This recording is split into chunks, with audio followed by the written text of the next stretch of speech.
Hello, my name is Eric Siegel. I'm an undergraduate senior at UCLA, and I'm going to be presenting my undergraduate information studies research project that I worked on this past academic year under the guidance of Dr. Diana Ascher.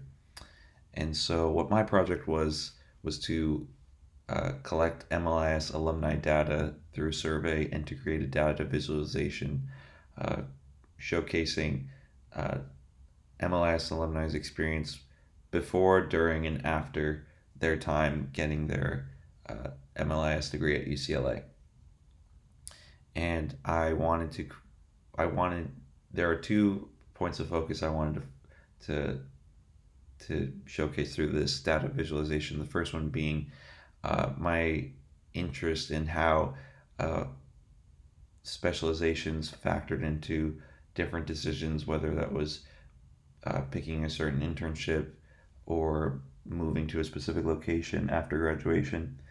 And I also wanted to create a more interactive way to get an understanding of what the MLIS program at UCLA is like. And so for the first page of my data visualization, we have the quick facts. And so we see on the left hand side a race and gender bar graphs for the respondents of my survey. And then on the right hand side, we have these 2 salary and debt range filters, which we'll go more in depth with later on.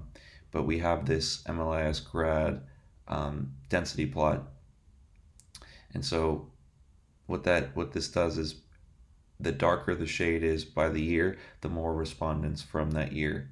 Uh, so if I hover over 2019, we see that there are 15 respondents uh, to my survey from the class of 2019. And if I click it, we see that it adjusts the race and gender bar graph to go more in depth about that specific year.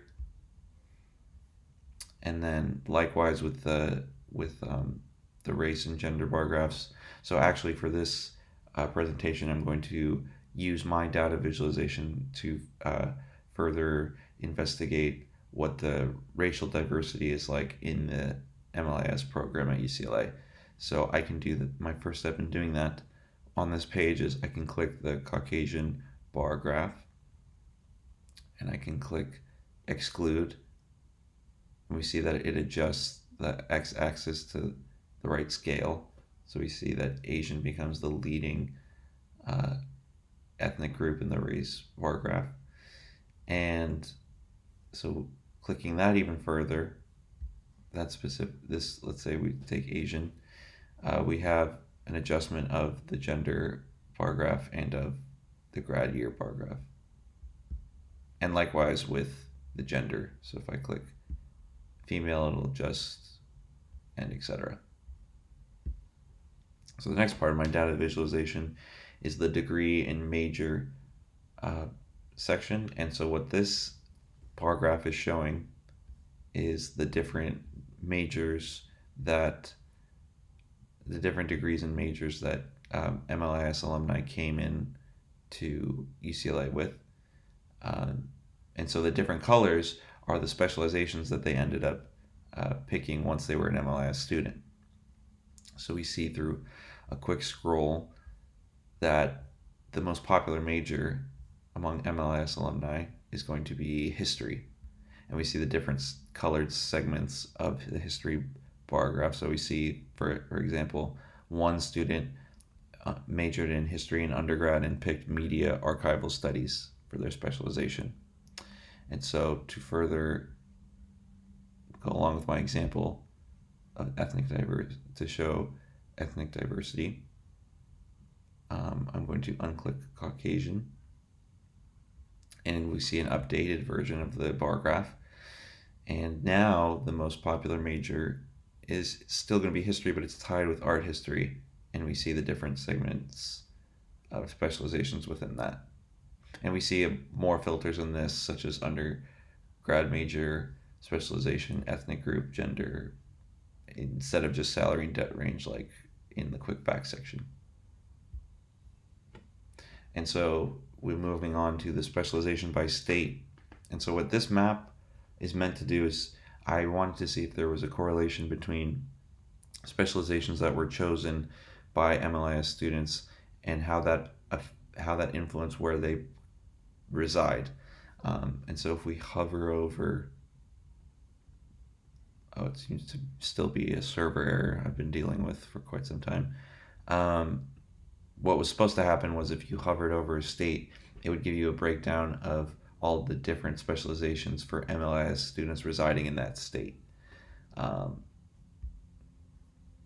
but I guess it's not working right now, so I will be moving on to the next portion of my presentation. So we have the salary and debt matrix. So what this matrix is showing is on the vertical axis, we have debt, ranges of debt, and we have on the horizontal axis salary ranges, and within each box we can pinpoint, say we pick this particular point, this person. If we hover over them, we see that they're a senior librarian and their salary is between $100,000 and $124,999, with debt ranging between $1 and $9,999. And so if we further investigate our interest in ethnic diversity, we unclick the Caucasian box of the ethnic filter. We see that the $200,000 salary range goes away, and we can further investigate things such as the industry sector, specializations within minority groups, and etc. The next portion we have of my data visualization is the skills matrix, or sorry, not matrix, but the skills visualization. So what this is we have the skills on the vertical column, and this part, on the horizontal part of the visualization, we have in chronological order where they learn the skill. So from the left we have undergraduate, and then moving left we see it's MLIS program, internship, previous job, current job, and then another column. So if I do a quick scroll down, we see a lot of blue coming up. So if we look to our specialization legend, we see archival studies. So for this particular example that I'm going to continue, I'm going to say show me skills only learned from skills that archival studies specialization students are reporting, and then I'm going to unclick Caucasian, and let's say where the skill is learned. So let's click what skills are they learning in the MLS program, and so we get a single column of different skills, but all under a specific instance. And so if we hover over each of these, we see the industry sector of the person reporting this skill, what they said their most useful MLIS course was, and then the skill also at the bottom. Okay, now moving on, we have let's see if we can change this view. There we go. So we have the Likert scale classification part of the visualization. So what this is we asked survey respondents to, on a scale of 1 to 10, rate their experience while they were an MLIS student. And Qualtrics, which is how we recorded the survey, classified each response as detractor, passive, or promoter. Detractor being of a scale between 1 and 5, passive being on a scale between 6 and 8, and then promoter being between 9 and 10. So if we continue with our example even further, so we're going to, let's say we click an archival studies specialization, we further investigate, ethnic diversity. We see three people being classified as detractors, but on a higher end, so closer to passive with an average rating of 5. We see a fairly large amount being passive, large amount of people in this specific instance being passive about their experience as MLIS alumni, and then 5 people being classified as promoters. And so this can be extended with different filters. So if we just make up an example right now, let's say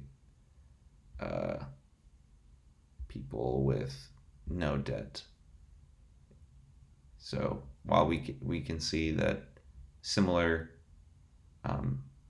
a similar response with more pacifiers and promoters or detractors, and so yeah, that can be further investigated with whatever background or instance you're looking for in MLIS alumni. Now, the last part of my research project involves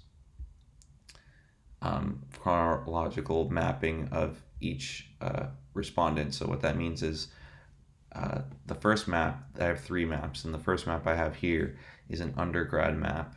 And so each of these points represents a single respondent and where they went for their undergrad.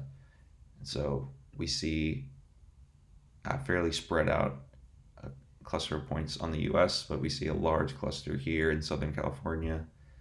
So if we take a look, we're going to get a lot of, as you may have guessed, a lot of UCLA people. See this whole string of dots here is UCLA.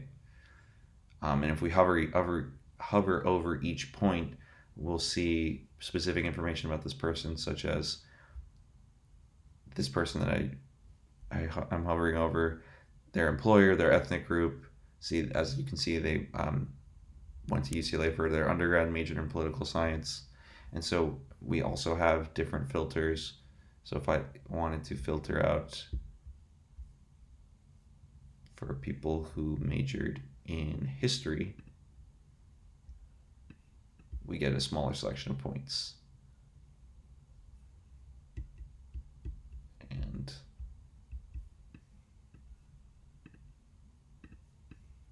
yeah. So the second part of the map series is the MLIS internship map.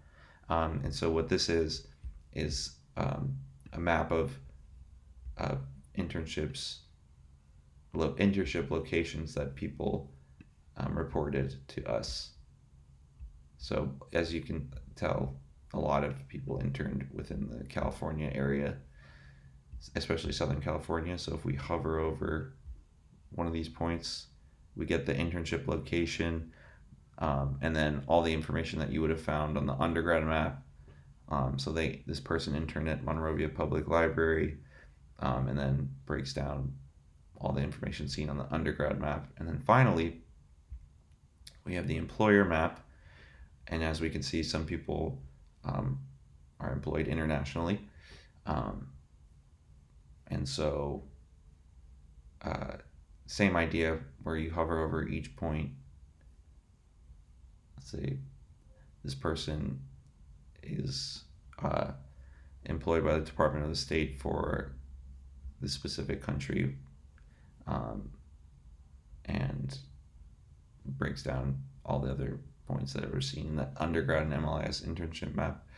And we can apply the same filters that we've been applying previously to get a clear picture of what sort of things people are doing after they graduate and who they're working for.